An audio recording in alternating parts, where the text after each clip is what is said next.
Okay, good morning. I hope the flood didn't reach this floor here, right? Huh? Sure. Only 2 feet. 2 feet. Only 2 feet of brachas? Okay. Can you the brachas, that is. Okay, good morning. So I'm going to continue. Let's see this as part 2 of the topic Tzimtzum that began last week. So this followed the previous share before that one about Oir. So Oir and Tzimtzum are really two halves of one story, because Oir is Gilui, Tzimtzum is Helen. And as I discussed, you can't have any Hamshacha, any Hashpah, any form of transmission on any level, whether it's in Ruchnius, in the Ilm Salyanim, in the highest levels, or even Begashmis between us. A Rav and a Makabel, a Rav and a Talmud, a Mashpir and Makabel, Ish v'Isha, parents and children, husband and wife. Every form of communication of two entities is going to require an element of Gili and an element of Helam. We're not talking now Helam, the Helam of Golus and the Cheshach Kofel Mechupel. We'll discuss a little later. We're talking now just the mere fact that any Hamshacha needs to have both, and the reason for that is very straightforward. Because since it's two different entities, and they're not the same, even two Gvulim, even two Nivraim. Not talking about the Beir and the Nivra, which we'll get to in a moment. But even two Nivraim, Ein Day saying Shabbos. So communication, unless it's going to be a war, or one person wants to destroy the other, God forbid, any type of relationship is going to require what we call a negotiation. I don't mean that necessarily a business negotiation. It just means two entities communicating. So one has to express himself, and then they have to be quiet for the other person to speak. That's a basic level of Tzimtzum. Another form of Tzimtzum is when you communicate, the communication itself has to be measured. Elefi ha-makablim. If you're teaching and you just teach, and there's no hakbolus, and the teacher just doesn't know how to stop, then again, the student will be overwhelmed. The leader gives it the other way around as well. If the Helam is too much, in other words, the teacher doesn't say too much, they say just a word or two, there's enough, not enough there's also no communication. So there's nowhere in Seder Shtalshlus, from L'mayla Mayla to L'mata Mata, that Helam and Gili or Eir and Tzimtzum don't come into play. The question is the measure, and it's all the fiyarach and everything. As a matter of fact, if you want to just take it into very practical terms, whenever you see a problem, and I'm talking now from a Maisa B'Peil, Maisa Rav, when I counsel people or couples or business partners, it always comes down to that the Helam and Gili are not in the proper balance. When they're not in the proper balance, they will create problems. The question is how many problems? There's usually other problems as well. But when you're able to do that, you can really teach anyone to know how to communicate effectively. Some people are too quiet. Some people talk too much. That's a perfect example of Helam and Gili. Some people know how to press the gas and others the brakes. And you can't do one or the other. You have to have both. And there's, again, many different levels of this. I just want to make it a little practical. Now, to bring it back to Sheirish Kol Henyanim is, of course, the Tzimtzum Arishin. Or we even spoke about the Tzimtzum before the Tzimtzum Arishin, before the Tzimtzum Arishin, that all that begins, that's the first place. Now, again, the Eibishter is Kol Yochel. He can do whatever he wants. Doesn't have to create any Tzimtzum, no Gili. The Eibishter will have Welt, Bereishis Bara Lakim, and that's it. Poof.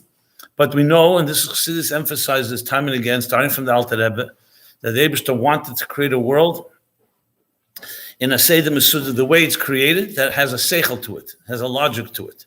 Not because he needed to, because he wanted to. Just like we don't know why this logic and not another logic. Why is 2 + 2 = 4? Why not 2 + 2 = 5? That's the way Kachal Abed saying. Once he wants it that way, then there's a seichel that we could understand, and we don't resort to Kol Yochel every time we have a problem. We always try to explain as much as possible, and it's not just because we want to understand, because the Eibishter wants, he wants us to be part of the process. If we're going to be part of the process, and we're Bali Seichel and Bali Midas, we have to be able to have a grasp on it. Essentially, that's the whole reason for the whole Seder Shtalshlus and B'chlal all the Madregas. Not to live a life of pure Kabbalah sale, just do what the Eibishter wants, you could do that, but it's not going to be integrated and internalized, as I've discussed. I'm just saying it because this needs to be repeated time and again, because it's almost like a klotz kasha. Why does the Eibishter need all this? And the answer is he doesn't need it all. He wants it all. Now, can move in it, and maybe there's a tam komus, but remember, the Eibishter is not bound by timing. He creates reason and logic. So to give a logical reason for someone who created logic doesn't make any sense. Because as it says about, for example, Amunah, according to the days that Amunah is not a mitzvah, it's because it precedes mitzvah. If you don't have Amunah, you're not going to have any mitzvahs. Okay, so to go back to the Sheidish Einyonim, so we have, Chassidus elaborates on the Eitz Chaim from the Arizal, and the other Sfarim of the Arizal, and the concept of the Tzimtzum Harishon. I'm not going to go review everything I said last week. It's recorded. If you want to follow it, it's there. It's on the Kail website. And the end, actually, which the computer died, we've also recorded audio, so we'll post that as well. But just to summarize, spoke also that in Tov Shem Mem Hey, Yud Shvat time, the Rebbe spoke about Tzimtzumim before the Tzimtzum Harishon. And the Rebbe said that it's a Dover Lei Rogil. In Chassidus, it's a Dover Lei in Motzei Kamat. You almost don't find anywhere Chassidus talks about it, but nevertheless, there are a few places. Yitzchak's there, Teir Shalom, some other hints to it in certain Maimorim, some Agvov, and not from the Rabbi Chassidus. Aaron Strasheller actually does discuss it more at length, and the Rebbe Tzeichens that as well, spoke about it. And I mentioned Hacholzu Ranat, when the Rebbe gave that out, this is before the Nesius even, I believe, I'm almost sure, before the Nesius, the Rebbe has a footnote where he mentions Rabbi Aaron Strasheller about the Tzimtzum, Lifnei Tzimtzum Harishon.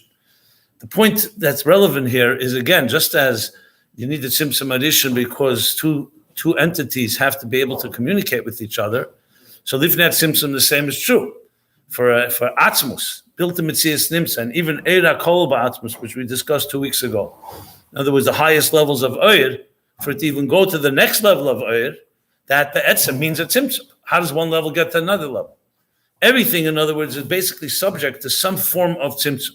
The only thing is, Lifnei Tzimtzum, as the Rebbe explains in those Maimorim, is a very different type of Tzimtzum, and it's not elaborated upon because it's not as relevant to the big picture. Basically, creation, as we understand it, begins with the Tzimtzum Harishon. We don't talk about Bria, Lifnei Tzimtzum Harishon. In Tzimtzum Harishon, you could say in the divine consciousness, so to speak.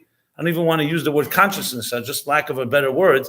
In the divine Oyer, if you want, the divine presence, the Eibishter himself is already so-called envisioning and being mitzayer, as the expressions in Chassidus from Kabbalah go, Shir Atzmei B'Keach, Ola B'Ritzeinei, Kach Ola B'Machshove, Machshavtes Shel Yisrael, Ola B'Machshove.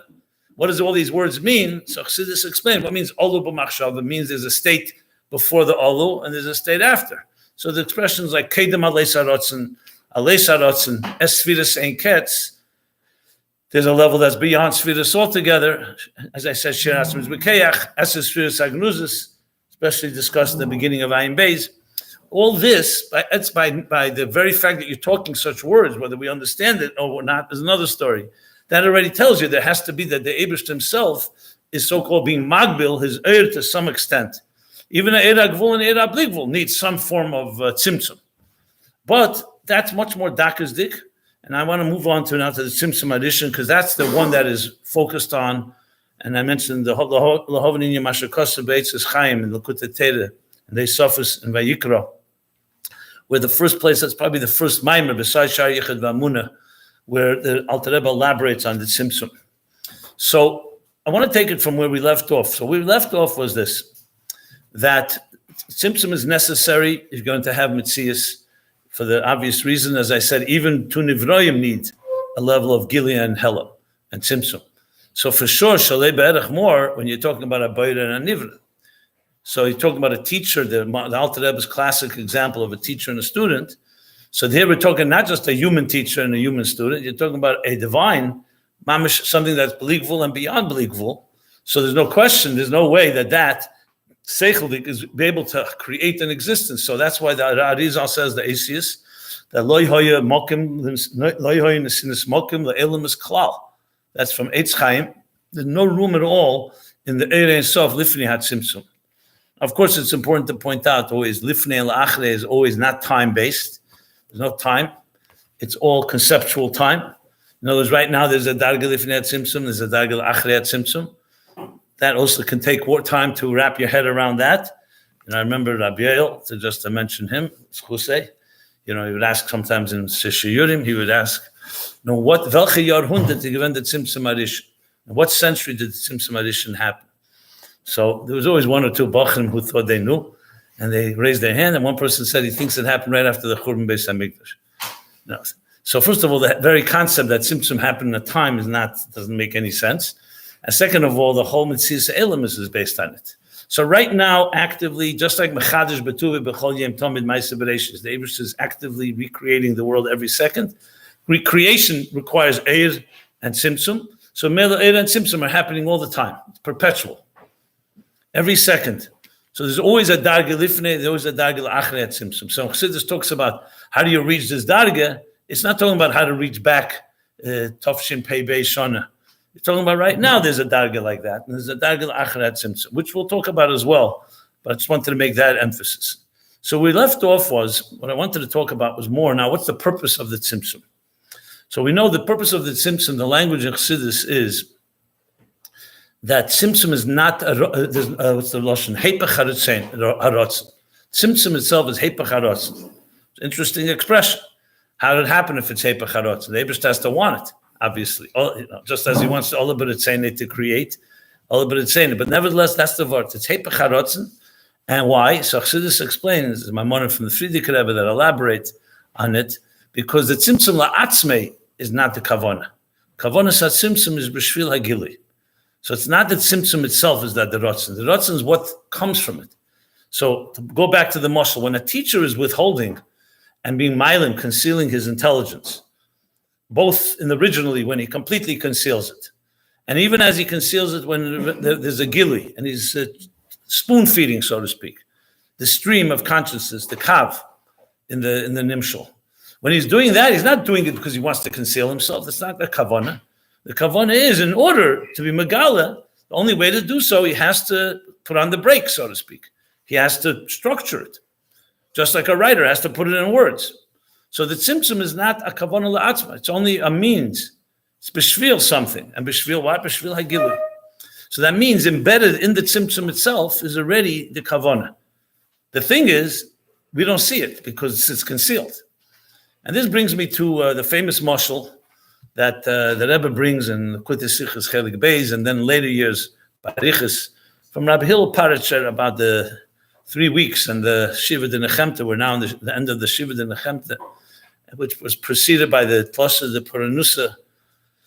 So he talks about, and then it follows by Yufta, which is basically that generally you say the Haftarah that's connected to the Parsha, but except when it comes to special times in the year, like different connected to Yom Tov, but these 12 weeks, starting from the first of the 3 weeks, the first 3 weeks are all about which is the Churban Beis Hamikdash.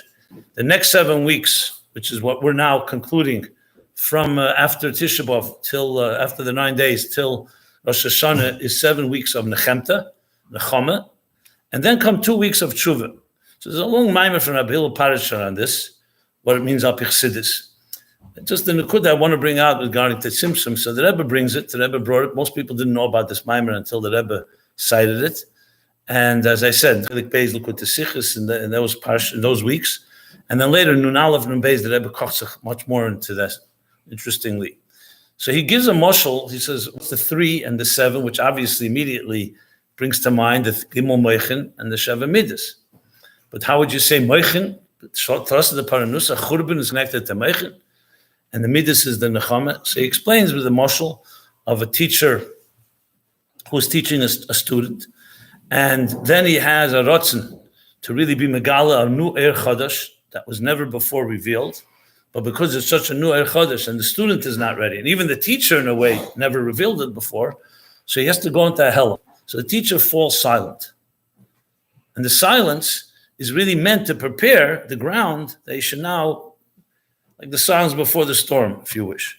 The silence to prepare himself. Now the Makabel, the student doesn't know this, So when he sees the teacher as being quiet, he thinks that the teacher is a nistalik mimenu, meaning he's not interested in teaching anymore. For some reason, he fell out of favor. When really the kavanah is a much bigger gili. So you all know probably the Sichet Tu B'Shvat Tovshin Lamates, one of the clips that go around a lot, where the Rebbe is crying by Fabrengen. He's talking about the moshel from Chassidus, this moshel, from the Magid that originates the moshel of the father that hides from his child. That's the whole purpose, in order for the child to be ingenious enough and creative to find the father that's hiding. But what happens, the father hid himself so well that the child gives up. The famous words that Rebbe said, Zuntig gesucht, Montag gesucht, Dienstag gesucht. The Rebbe was crying. The child is looking Sunday, Monday, Tuesday. Was is schuldig, the Rebbe says. Why is the child schuldig? He's not responsible. That the father hid himself so well. So why is the child schuldig? Basically explaining that Golas is all the Eibishter are hiding in order to find him, not in order to hide.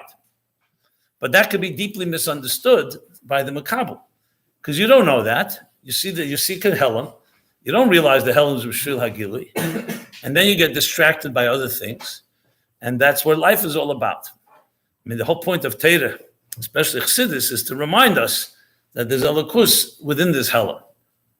Haster ponai, there's a ponai inside it all. And that we have to find it. That's the avodah of a person, looking for the Father. Just Aisis that I'm using this is really just in different words what Tzimtzum B'Shvil Hagili means. That the Tzimtzum is not la'atzmei, it's not in order to just conceal, it's in order to reveal. But we could see from this, here's where the real twist is, that if the Tzimtzum is misunderstood, it not only is a concealment, it can create all the tzaddus. Because there'd be no possibility for bchira, free will, and therefore no possibility for a chet tzadas, or any chet, if the Eibishter was begoli. Just to quote a very powerful sikha from the Rebbe, is in the Chelik Chofei by Yigash. So the Rebbe talks there about the difference between now Zman Hazel and La'osad Love. He says that the Machlekes in Gemara and Kedushin, Talmud Gadol or Ma'aser Gadol. So then the maskana is Talmud Gadol Shemevil de Ma'aser, because you have both. Learning, Ma'aser is action. Since learning brings to action, so b'chal Masai you have both. In Milsa B'Taim, it makes total sense. But then it says in Sforim that when Mashiach comes, L'osad Love, you'll be Ma'aser Gadol. So the Klotz Kasha, what does that mean exactly? There's a reason why Talmud is greater, because it has both. So how suddenly is only Ma'aser going to be greater than Talmud? So there's the different biyurim. The Rebbe, when that sikha was presented to the Rebbe, he added B'Ksav Yad Kodshe, a whole sif, which you see from this, the Rebbe's uniqueness, if you want, chidush. But it's very relevant to this. You'll see in a moment why. And the Rebbe's nekuda there is, why do you need Talmud altogether? Because we don't instinctively and naturally feel Ratzon Elyon. You don't know that Rosh Hashanah is coming. If you don't know the calendar, you wouldn't know it's Rosh Hashanah. Or Shabbos for that matter. Or B'chlal anything. Gashmi is, we feel. You wake up in the morning, you don't have to look in any calendar or in any sefer that you're hungry. You're going to know you're hungry. Your body tells you you're hungry. You're going to eat. Same thing when you're tired.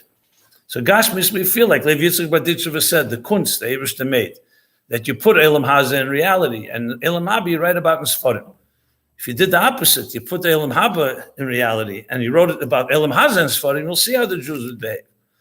So this world is what the language from Ayin Beis, from other places of Chassidus, it's Elam is bepshitus, and Elikus is b'eschachos, which means what's pasha to us, what's a given, is the Gashmizdika world. As much as ruchnizdika as you may be, as bottle as you may be, you see a table, you see a chair, you know when you're hungry. And we all know, Yadin is B'nafshe, I don't have to bring any proof that Gashmis is closer to us than Ruchnis. However, Ruchnis is more emes, obviously, but it needs work. So why do you need Talmud? To teach you what the Eibishter wants, not just what your body or your Nefesh Habamis wants. La'osad Lavei, the Rebbe writes, this won't be needed anymore, because the Welt itself will be so mavurah and mezuchach. The Rebbe brings, now coming to Shemitah, the Medrash that says that a person's Shemitah will take a te'ina, a fig, off a tree, the tree itself, the fig itself will yell out, this is Shemitah now. Some Gesais that it's Shabbos. In other words, just as much as we feel Gashmizdik now, we will feel the Ruchnius also. You won't need to look in a Shulchan Aruch or in Talmud to know, because the world will be declaring a Lakus. Even Mikir Tizak is the expression. The stones of the wall will cry out. Today, we don't see that. You do a mitzvah, you don't see the shinui, a change in the physical object, even though there is a change by Ruchnius. So once the world is so saturated with godliness, what do you need Talmud for? Ma'aser Gadol. That's the Rebbe's biur. It's really a poshta biur, but it's also, you need a Rebbe to say it. And then the Rebbe says, so why taka will we have limidat teirel asad lovei bazeh?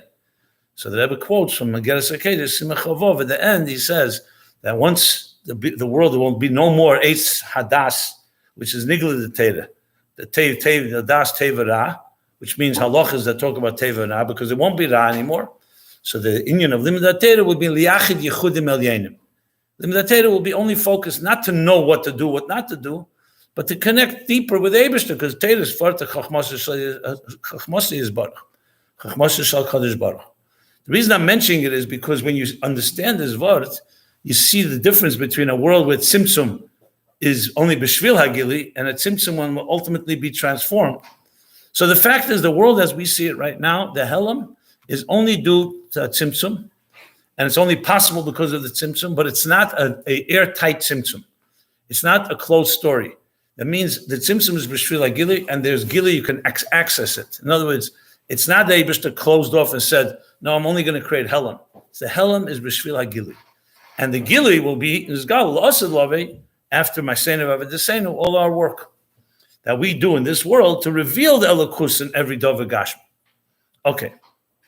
And that's basically the Lashenis in Shayachid V'Amuna, that B'dvar Hashem Shemayim Nasu, you have the Dvar Hashem, the true Mitzias of Welt is Elokus.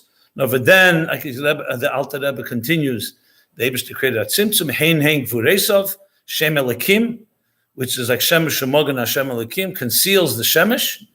So there should be able to be Metzias and Ivraim, but it's a Tzimtzum B'shvil Gili. Did I mention last week, I think I talked about Tzimtzum Nikra Kalim, right? Does anyone remember? No, I didn't. Maybe that's where I left off. So let me go from there. So the Rebbe has a very powerful Sikha, Shabbos Parsha Mishpatim, Tovshin Chof Ches. Mishpatim Chof Ches, Mishpatim Chof Zayin. I think of Zion.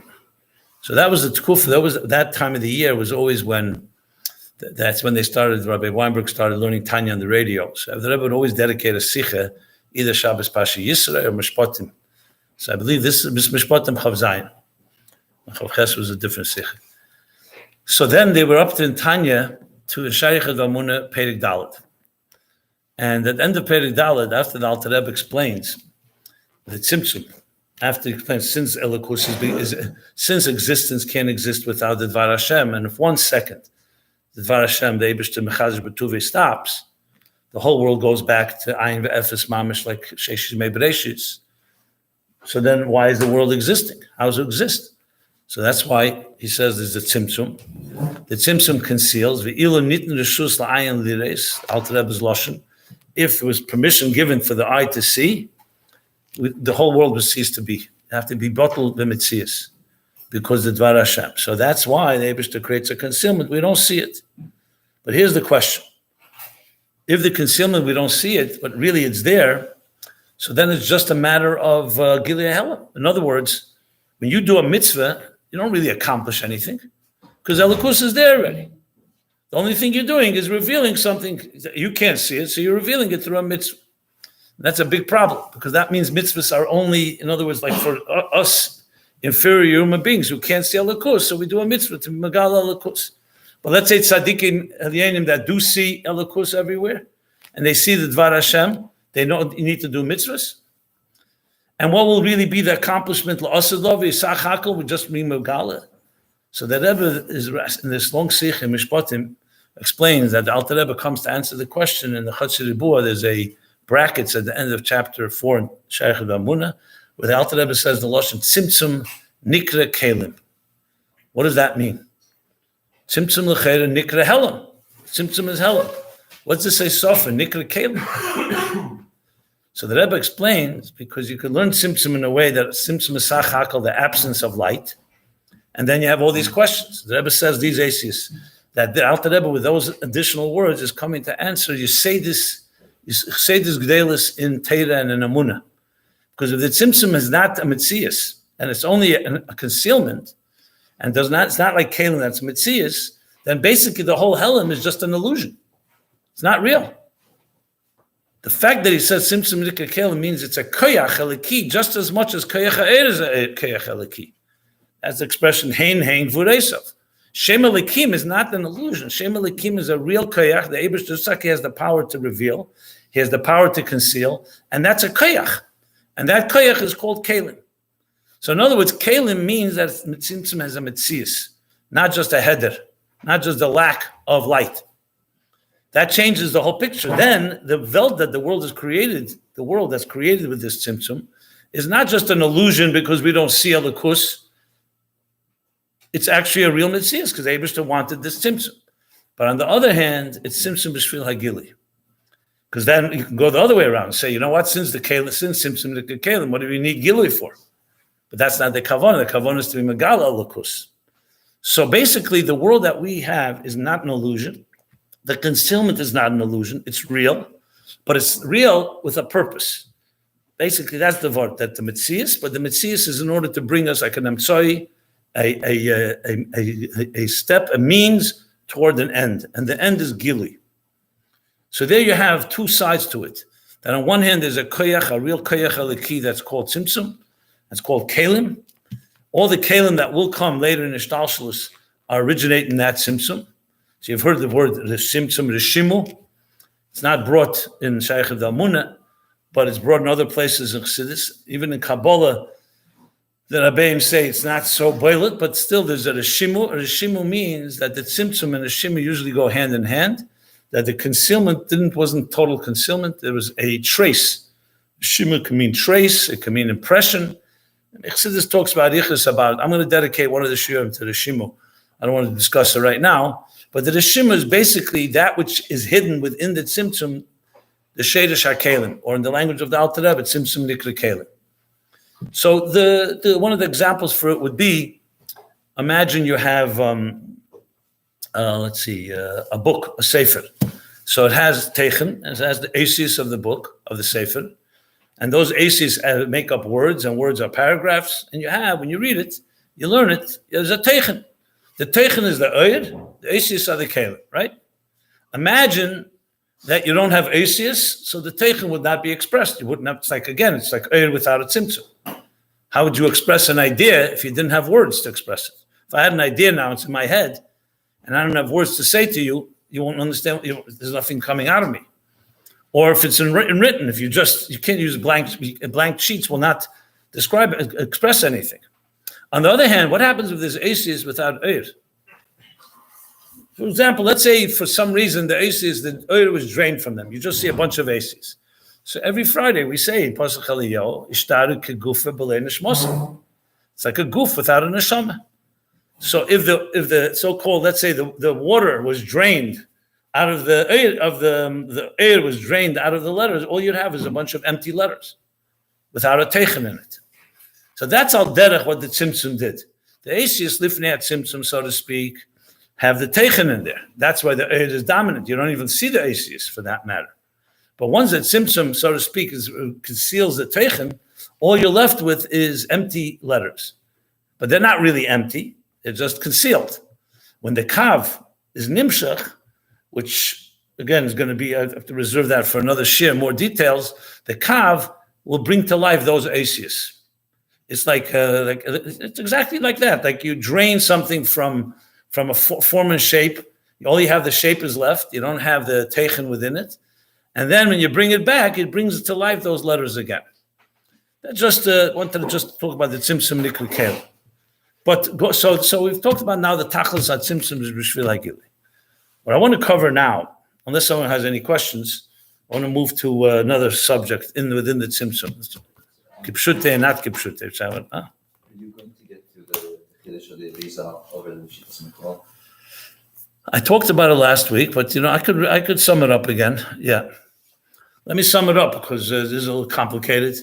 So Chassidus brings that Ramak la yoda me'inyan Tzimtzum. This the first time I've seen it, I think, is in Eira Teira in Yonim now. One of the Maimarim Lahavan Inyan Eira in Sof. So most likely it's straight from the Alter Rebbe, but some Tzaddik writes it. Ramak la yoda me'inyan Tzimtzum. So that's beferish about the Ramak. B'chlal, obviously, since you say it's Chidush HaRizal, so you have to say, of Mekubolim before that Rizal did not know of the Tzimtzum. Now, when we say don't not know, does not mean it wasn't there. Because no Chidushim in Torah come from Yesh Ma'ayin. Everything, the question is, when the time comes in history to be Mechadish. So we say the Chidush of Mishnayos or Gemara, or for that matter, Kabbalah and Primis HaTorah, everything has its time. So not a Chidush be'etzem. So once that Rizal talks about Tzimtzum, there's actually hints to it in Zayar. There's the Butzina de Cardenisa. There's all kinds of different expressions in Zayar that were not understood until the Rizal explained the idea of Tzimtzum. Just for the record. I want to say one more thing, just as an agav. In that same Eira Teira, he has another mimer which says that they did know that Tzimtzum wasn't known beforehand. And people ask the question, how's that shtim? So shtim is most likely based on what I just said. In other words, the concept is not complete chidush, like many things, but that Rizal was the one that, number one, really turned it into a doctrine, a Yisedic doctrine, and also was megal a lot of things that were not known before. But to say the concept, like I mentioned last year, and I'll say it now again, so what does this mean exactly? If you say the Eibush says, Mailim Elikus, you need that Rizal to be mechadish that. As soon as it says, Bereshis bar Elikim, Shemayim v'Sa'aris, Elikim is Lashon Din v'Gvura, long before that Rizal. And the Eibush, and you don't even need a pasuk. It's just Ma'aseh. Look at the world. We don't see Elikus. So the Rizal came to teach us that we don't see Elikus. We don't need that Rizal for that. We need that Rizal to teach us to see Elikus, not to not see Elikus. So what does the Rizal mean? What does it mean, the Chidush? Seid HaTzimtzum. So briefly, this is based on Ayin Beis, Perek Reish, 200, and other places. The Chidush is not that Eibush concealed himself. That we don't need that Rizal for. Because every level in Shtalshlus is concealment. I mean, Atzilus needs to be concealed from Bria, for Bria to exist. And Bria needs to be concealed from Yetzirah. Whether it's a Tzimtzum b'derech Helam or it's a Chasilik, we'll talk about in a moment. But the concept of Helam and Helamis is not a Chidush of the Rizal. The Chidush is the Tzimtzum Arishan Dafke. That's what it says, the Chidush. The Yodamein Tzimtzum Ramak is not that the concept of concealment doesn't exist. It means the Tzimtzum Arishan. Because without the Tzimtzum Arishan, how would you understand the connection, the relationship between Ivroim, between Mitzias Elamis and Elikus? You'd have to ultimately say that there's a ceiling that you reach and you can't go beyond that ceiling. So when it says like Mala Fun and Mala Ocher, Ein Lanu Esig Ben Estadis, this was in Taich Kipshute, that there are levels that the Eibishter does not reveal to us, and that's that. And that's like off limits altogether.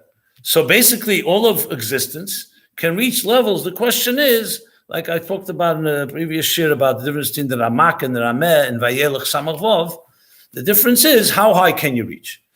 Is Keser Ein Sof or Keser is not Ein Sof? But without the concept, and I'll talk about the concept in a minute about Tzimtzum Harishin, basically if you didn't know if you take out the word Tzimtzum Harishin, that is a complete paradigm shift, then basically it goes like this. The world that we know it is Tachtenim, through Torah mitzvahs and through Limudat Torah and V'yadai Tayim, V'shavesel Levavecha, etc., we climb the ladder. And just like Ben Chamish Lemikra, then Eser Lemishnah, Chamesh Eser Legemara, then we learn Primis HaTorah, and we're connecting to different levels of Elikus. You connect to the Mahu Chanun, Afata Chanun. You connect to the Eser Sfiris and Atzilus, no problem, because they are the Bedugma to our Eser Keches HaNefesh, as Alter Rebbe says. But higher than that, you start going into the area. Yes, Amunah can go even deeper than the Eser Sfiris because it reaches Kesed. Amunah, Kabbalah Seil, Nasa V'Nishma, Mesiris Nefesh. But that's that. When you talk about when the Eibishter, like Moshe asked the Eibishter, Hareini nos kfeidecha, lo yireini odem v'chai, you can't see me and live. Kfeidecha, or ponai, is off limits. You cannot see the Eibishter's ponim. That's but pashtus how you learn it, and that's that. Now, what did the Arizal come? The Arizal says, we all know that there's a Lakus that's higher than all of this. Everything I just said, as high as it may be, it's like we say, hu mekeme shalelam ve'ein elam mekeme. So we can connect Mokem Ha'elam with the Moket of the Mokem Ha'elam, but the Eibishter is beyond being the Mokem. It's completely beyond, not just beyond Memala Kalaman, also beyond Sevav Kalaman, which, by the way, is also Eishis that were known before that Izal. And we could even reach levels higher than Sevav Kalaman. But the levels that are connected, what we call today Atzmus, built in Mitzias Nimtza, Mitzusim Atzmuse, the things that are unique to the Eibishter Mamish, not what he put into place that we can relate to. That's off limits. That was always how it was known by Mekabolim. And no one is Masorah as a Chassan, because the Eibishter does what he wants, and he makes you connect with him as he wants you to connect with him. And there's plenty to go. Listen, to connect to Atzilus, the Alter Rebbe would tremble when he said the word Atzilus. He couldn't even say the word. So it's a fine madreg. It's not like we just got spoiled because we learned about Atzmus. So Atzilus is just another, as the Rebbe Rashab says, another train station, another stancia. We see it like a train station, But from the point of view of Chassidim, Harishenim, or Kabbalim, or Bechlal, Yiras Shamayim, connecting to Elokus, even on the levels that we call lower levels, is a major madreg. But that Izal comes and is revealing, and obviously that time came to reveal a whole new madreg. So what does the Tzimtzum Arishin really say? Let's go back to the Eishis I used before. Elokus b'pshitis, Elam is b'schachus. The Tzimtzum Arishin changed that from Elokus Elam is b'pshitis, Elokus b'schachus. This is not a small shift. This is a major shift. Elokus b'pshitis was never a concept that we thought that was reachable. That was off limits, as I said before. Let's spell it out. What does this mean?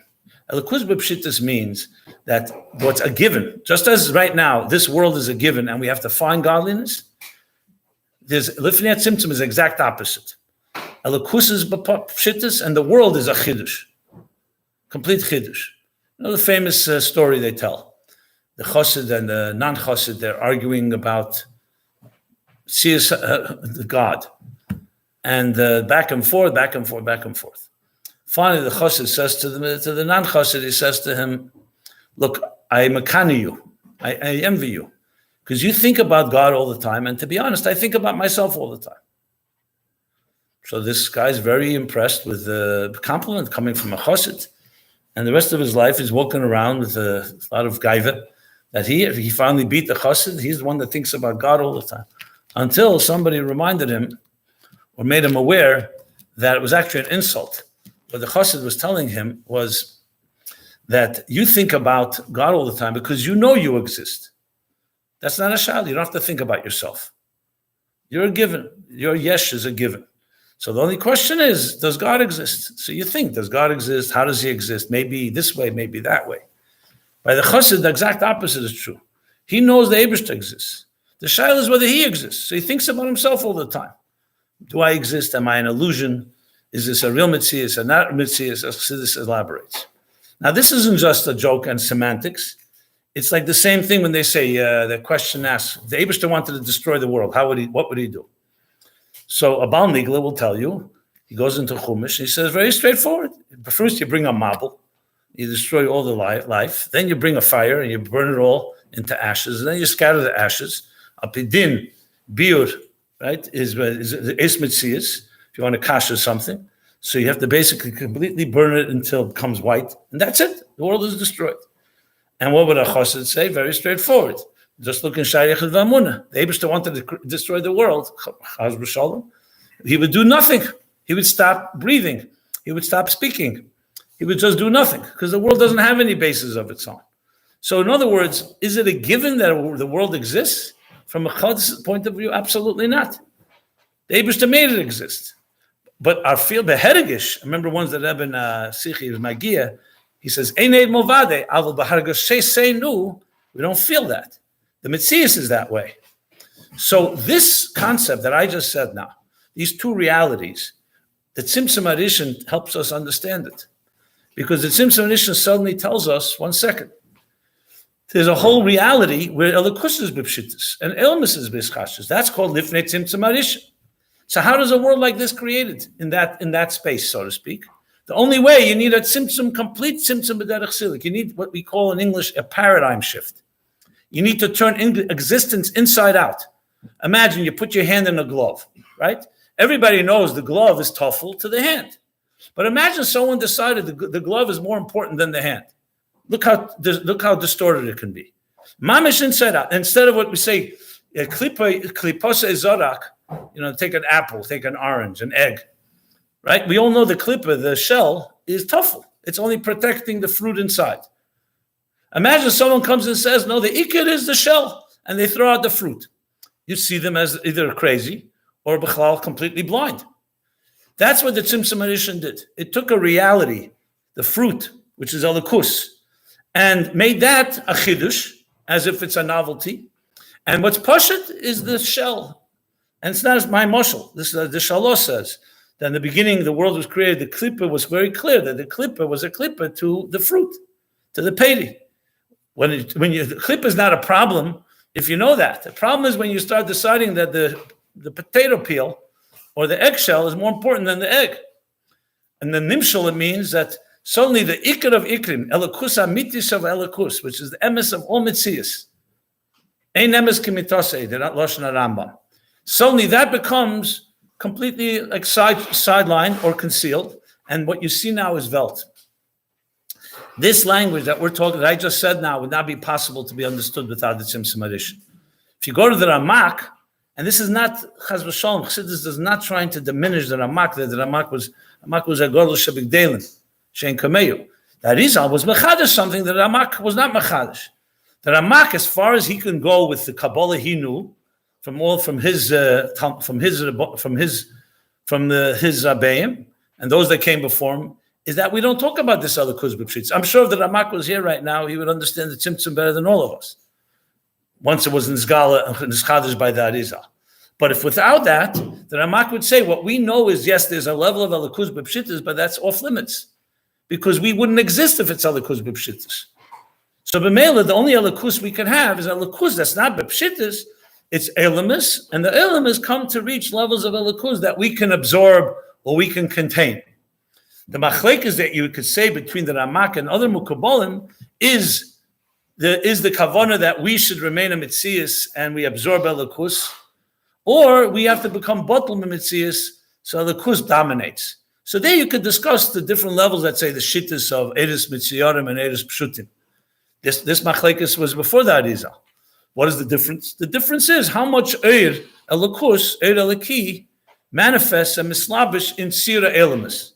You could say it's mamish within our tzir, or you could say the ikar is elikus and not the elmas. Or in nigla de kaisis is the ikar in a mitzvah the asheka the shanim mitzvah b'tzivano, or is the ikar laniach tefillin? We say both in the bracha. But what's the ikar adgasha? Kiyum rotzen elyon, or the rotzen in the tzir of tefillin or talis or tkiyah shefer? That would be the difference. But it's all, at the end of the day, even the rotzen, which is keser, is still something reachable. We can reach it. To reach a level of alakuz b'pshitis, where mamish eneid milvade, where we talk la'osed love, that mamish, the world will go back, that the gili of er lifnei tzimtzum will be nezgale in lachrei tzimtzum. That is, first of all, sounds like a paradox, but that is the key chiddush of the Arizal.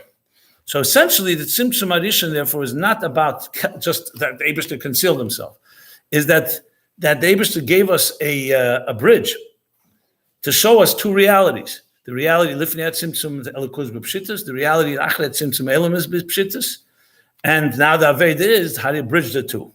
How do you bridge these two? And that's the work we need to do. So Ayin Beis, I don't know if any of you have learned Chelik Beis and Ayin Beis. I'm saying Chelik Beis before not the new edition. There's a whole maybe 200 pages. I'm still middle of teaching it now. That talks all about this question. So how do you transform the Tzimtzum into Hafichas HaTzimtzum? How do you transform the Tzimtzum? You could say you bypass the Tzimtzum. You could say you override it. You ignore it. But how do you transform the Tzimtzum? Since Tzimtzum is B'Shvil HaGilui, how do you transform it to see Gilui in Tzimtzum? Now, this is a long arichas in Ayin Beis. I remember, again, I think it was not Memhei. Also, around that Kufa, maybe Memvov. So that was one of the Maimorim that Rebbe spoke about this Inyan. And when the Maimor was prepared for Hagah, so this whole thing, Tzimtzum atzmei yoyer, this expression, that the Tzimtzum itself will radiate. And it was written up, and the Rebbe, both in writing and by the Farbrengen, was very critical and said he wants someone to come to explain to him al pi seichel how Tzimtzum atzmei could be yoyer. Tzimtzum is Helam. If Tzimtzum is illuminated, it's not Tzimtzum. So how does it have both elements? I'm just pointing it out because the Rebbe was emphasizing that this is not an easy topic to understand. But that's the next step in understanding the Tzimtzum, is to be able to not just see that the Tzimtzum is B'shvil HaGili, but that the Tzimtzum itself is Gili. And that's a big, big theme in Ayin Beis, especially when you get to the Chelik Shalei Nema. That not just Tzimtzum B'shvil HaGili, but the Tzimtzum itself is Gili. So, but Pashtus, the taich in it is, what does Gili mean? If, for example, you can see that Hein Hein Vuresev, you could see that, say, the Koyach Halaki in the Tzimtzum, is that less of a Gili than than seeing Oir? If you could see that Choshech itself is also a Koyach Halaki, then essentially it's Gili. What is Gili? Gili doesn't necessarily mean revealed like sunlight or daylight. It could be complete Helam, but if you know that Helam is Elikus, then you could say it's called Gili. In other words, a different meaning in Gili. Not Gili as in Gili again. Gili can be revealed versus concealed. And Gili can mean knowing what the real essence of this entity is. So if you can come to understand that the Tzimtzum Kol Inyane is just another Koyach Halaki, why is Gvura less Koyach Halaki than Chesed? Just two different Giluim. But that takes a lot of Aveda, because it's much easier to see Elikus in a revealed way than to see Elikus manifest in a concealed way.